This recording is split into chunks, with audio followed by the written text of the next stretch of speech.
Good afternoon. This is the second part of our chapter Gravitation, and today we're going to start our class with the topic Gravitational Potential Energy. See, we've already done gravitational potential energy. We have the formula as gravitational potential energy equal to mgh. As you know, the gravitational potential energy is the work done on a body as you displace it through a height h against the gravitational force. Now, this equation or this expression for the gravitational potential energy is valid only where g is a constant. So when g is a constant, that is for all points which are close to the earth, you know g is a constant. And in that case, if you are displacing the body of mass m through small distances between points which are close to the earth, then this expression for gravitational potential energy is valid. But in the previous session, we learned that g is not a constant. As you go higher up, g goes on decreasing, or if you're going into the earth, towards the center of the earth, also g is going on decreasing. So since g is not a constant, when you are at distances far away from the earth, you need to find an expression for the gravitational potential energy when small g is not a constant. That means for points which are very far away from the surface of the earth or from the center of the earth. Now, another thing that you must note here is when we are talking about gravitational potential energy, the zero of the gravitational potential energy is you're free to choose the zero. Meaning, suppose let's say we have the floor here, okay, and I have a table where this is a y-axis, and here I'm going to call y is equal to h1. And let's take another point where y is equal to h2 such that the distance between them is h. Now, if I'm going to take the zero of the potential energy on the floor, if I'm looking at the potential energy of the body at this height, let's say this is point B and this is point A, then the potential energy at a height h will be, at point B will be UB is going to be equal to mgh2, which I have measured from the zero. U at A will be mgh1. Now the work done in moving a body, suppose I'm moving it from here to here, the work done is the final potential energy UB minus UA, which is mg into h2 minus h1, which is mgh, right?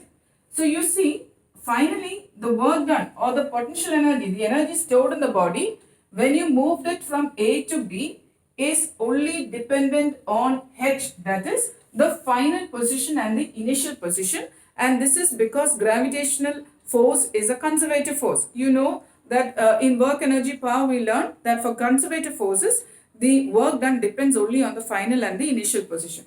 So the zero of the zero where you take the zero is immaterial. We are only interested in the displacement of the body, that is final position and initial position determines the potential energy.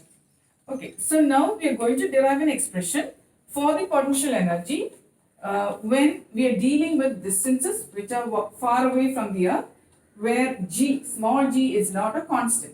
So I've drawn, this is the earth of mass capital M. We have a small body of at a distance x from the earth, and the mass of the small body is small m. And we are now going to find out an expression for the potential energy when this body of mass m is at a point P, which is at a distance r from the center of the earth. So like I told you, the zero of the potential energy can be taken anywhere. It doesn't matter. The change in potential energy as you move it from one point to another point is what we are interested in. So here we define the potential energy, gravitational potential energy, as the work done in bringing a mass m from infinity and placing it at a point r from the center of the earth. I repeat, the potential energy of a body, gravitational potential energy of a body at a distance r from the center of the earth is defined as the work done in bringing a body of mass m from infinity to that point P, which is at a distance r from the center of the earth. Now, because you know that the force here F1, in the last session, we said that the force is equal to Gmm by r square. Now, at this point and this point, the r is different, and therefore the force is going on decreasing. As you move towards infinity, as r becomes infinity, the force becomes 0. So we are dealing with a force that is not a constant force, because as we move from the center of the earth towards infinity, this gravitational pull on the body is going on decreasing. The force is decreasing. So it's not a constant force, and therefore what we do is we find out the work done in moving it through a small displacement dx, which I will call as dw, as you know, is force into displacement. So we are now getting an expression for the small work done when you displace mass m through a small displacement dx, in which we may consider the force to be a constant, because this is infinitely small displacement. In that displacement, we may take the force, the gravitational force, to be a constant. So I substitute the value. This is G capital M small m by x square, because now the body is at a distance x. So r I have replaced with x square into dx. Now to find the total work done in bringing the body from infinity to this point P, we need to find the total work done by integrating this small work done. So I'm going to take a constant outside. Capital G, this is mass of the earth, this is mass of the body. Integrate, bringing it from infinity to a distance r from the center of the earth. Initially it's at infinite distance from the center, and finally I'm bringing it to a distance r from the center of the earth. So we have this as 1 by x square into dx. I've already told you integral x raised to n dx is equal to x raised to n plus 1 by n plus 1. So integral 1 by x square can be written as x raised to minus 2 dx. So this is going to be x raised to minus 2 plus 1 by minus 2 plus 1, which is going to be 1 by x with a negative sign. This is x raised to minus 1 by minus 1. So I'm substituting that here. So this becomes Gmm. After integration, we use the square bracket, minus 1 by x, limits are from infinity to r. So I'm going to substitute. This takes the upper limit first and then the lower limit. So this is Gmm minus 1 by r plus 1 by infinity, which you may write as 0. Or the work done is now stored as the gravitational potential energy. So the gravitational potential energy is minus Gmm by r, where m is the mass of the earth, small m is the mass of the body, and small r is the distance from the center of the earth to where you have brought the, where you have placed the body. So this is an expression for potential energy of a body of mass m, which is placed at a distance r from the center of the earth. Now you have, you can define another quantity called the gravitational potential V, which is actually the work done in bringing unit mass from infinity and placing it here. So when you're talking about unit mass, the potential energy is we are bringing a mass m. If you're bringing unit mass, that is 1 kilogram, then that work done is what you call as potential. So naturally this is going to be minus Gm by small r. SI unit for potential energy, as you know, is joule, and for potential it's going to be joule per kilogram, because it is the work done to bring unit mass from infinity and place it at a point P, which is at a distance r from the center of the earth. So we see that the potential energy becomes 0 at infinity, because when r becomes infinity, at infinity the potential energy is going to be 0. Now we next need to find an expression for escape speed. Escape speed, see, you know that all bodies experience a gravitational pull towards the center of the earth, and you also know that if you project a body, if you throw a body up with some velocity, it will fall back to the surface of the earth because of the gravitational pull. Now, the minimum velocity with which, or the minimum speed with which you must project a body so that it can escape the gravitational pull of the earth is what you call as escape speed. We are now going to find out an expression for this escape speed. So, here we have the earth of radius r, and from a height h, we are going to project a body with some initial velocity vi, so that it escapes the pull of the earth and reaches a final point where its final velocity is vf. We have thrown it to a distance, infinite distance from the surface of the earth. Now, by law of conservation of energy, the total energy here, which we call as the E final, must be equal to the E initial, because law of conservation of energy says total energy must remain a constant. So here must be conserved. So I'm going to take the condition that E initial and E final are the same. E initial, we have kinetic energy plus the potential energy. At this point, the kinetic energy of the body is half mvi square, because the velocity is vi. And at this height, the potential energy is given. We just found out the formula is gmm by small r, where r is the distance from the center of the earth to where the body is. So from the distance of center of the earth to this point, we have a total distance, that is r plus h. So I may write minus gmm by r plus h, where the mass m is the mass of the earth, should be equal to, finally when it reaches here, because the distance from the center of the earth is infinity, the potential energy at that point becomes 0. So we only have the kinetic energy half mvf square plus 0, because the potential energy at that infinite distance from the center of the earth is 0. Now you know that the right hand side here, the minimum value it can have, because it's kinetic energy, it can only have a positive value or 0. Minimum value is 0. So we may write half mvi square minus gmm by r plus h must always be greater than or equal to 0, because this can only take positive or 0 value, kinetic energy. Or you can write the minimum value. Suppose I'm talking about the minimum value, I may write half mvi square, the minimum velocity should be equal to, I'm taking to the right hand side, gmm by r plus h. So this m and this m gets cancelled. So we have vi, the minimum value of that velocity with which you must throw the body, equal to root of 2gm by r plus h. Okay. Now suppose you are, so this is the minimum velocity or minimum speed with which you must throw a body so that it can escape the gravitational pull. So suppose you are throwing it from the surface of the earth, you may take h as 0, and in that case this formula becomes, suppose we are projecting it from the surface of the earth, then this is what you call as the escape speed. So then this becomes ve equal to root of 2gm by r, because h becomes 0 if we are projecting it from the surface of the earth.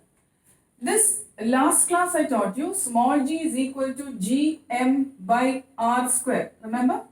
So you may rewrite this as ve equal to root of 2gm by r square into r, or this is going to be a root of 2gr, where I have replaced gn by r square with small g. Now for the earth, if you substitute the values of g as 9.8 meter per second square and the radius of the earth being 6,400 kilometers, if you substitute these values, you will see that the escape velocity for earth is 11.2 kilometer per second. So this is a minimum velocity that must be given to a body so that it can escape the gravitational pull of the earth. On the moon, it's much smaller, because you know g on the moon is much smaller and radius also smaller. On the moon, the escape velocity is simply something around 2.3 kilometer per second, and that explains why most of the gas molecules which have a velocity greater than this can escape the pull of the moon, and therefore the moon does not have an atmosphere. Okay, so that is escape speed or escape velocity of the planet Earth, given by root of 2gm by r. So you will see that the escape speed or the escape velocity is different for different planets depending on the mass and the radius. The next topic that we are going into is the orbital velocity. A very interesting topic when you learn about launching of satellites. You know that the rockets that carry the satellite after reaching a particular height will give it a horizontal velocity so that this satellite orbits the Earth. And as the satellite orbits the Earth, let's say this is our Earth with radius r and mass m, and your satellite is orbiting at some height h. So from the surface of the Earth, the satellite of mass m is orbiting the Earth. So this has a velocity in orbit, and that velocity in orbit is what you call as the orbital velocity along the tangent of that circular motion. Now, there should be a centripetal force which is given by mv square by r, and that if it is equal to the gravitational pull, that is gmm by r plus h the whole square. This is the gravitational force. We learned in the last session the universal law of gravitation, gm1 m2 by r squared. So this is pulled towards the center of the Earth with a expression g capital M small m, this being the mass of the Earth, small m being the mass of the body, r plus h being the total distance from the center of the Earth. This is also going to be r plus h because the total distance mv square by r is from the center.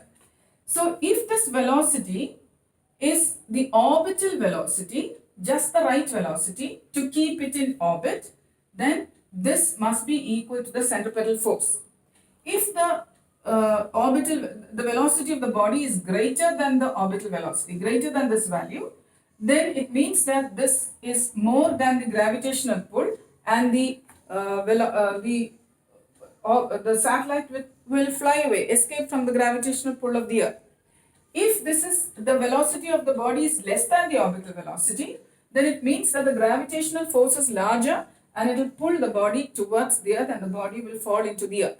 So the orbital velocity is the exact velocity that will keep it in orbit at that height h. We're going to find out an expression for this. So this and this you can cancel, small m and this also. So we have orbital velocity equal to root of gm by r plus h. You will see we had escape velocity as root of 2 gm by r plus h. Orbital velocity is root of gm by r plus h. Now that you know this, you can also find a time period for this satellite. Time period for the satellite is distance by speed, right? So the time period or the time taken by the satellite to complete one orbit around the Earth will be the distance traveled by the velocity, that is the orbital velocity. The total distance is the circumference, that is 2 pi into r plus h divided by orbital velocity. We just saw is v naught is equal to root of gm by r plus h. So this is going to be root of gm here and r plus h the whole raised to half. Or I may write t square is equal to, I'm going to square the whole thing. This will be 4 pi square r plus h raised to 1.5, that is 3 by 2. Square it and you have this as r plus h the whole cube by gm. Or this being a constant, what is this? This is gravitational constant, 6.67 into 10 raised to minus 11. This is mass of the Earth or whichever planet. You may see that the t square is proportional to r plus h the whole cube. That is, square of the time period is directly proportional to cube of the distance of the satellite from the center of the Earth. So that is what we have here. Also, we need to find out an expression for the energy of this orbiting satellite. Now, this orbiting satellite has both kinetic energy because it has got orbital velocity, it has kinetic energy, and because it is at a height r plus h, it has a potential energy. So if you find the total energy of this satellite, it is going to be the sum of the kinetic energy plus the potential energy. Kinetic energy will be half m, the orbital velocity square. Potential energy we know is minus gmm by r plus h, where we know we derive the expression for potential energy as minus gmm by r, r being the distance from the center to where the satellite is, that is r plus h. Or we may write this as half m. Orbital velocity, we just got this as root of gm by r plus h. So I'll square that to get gm by r plus h minus gmm by r plus h. So I may take gmm by r plus h outside, so that inside the bracket now I have minus half, plus half and minus 1. Plus half and minus 1, which is minus half, or minus gmm by 2r plus h. So this is the total energy. You will see that the total energy is always a negative value. This negative value indicates that the total value being negative, total energy being negative, it means that the mass, that the satellite is bound to the earth due to the gravitational pull. So that is why total energy is negative here.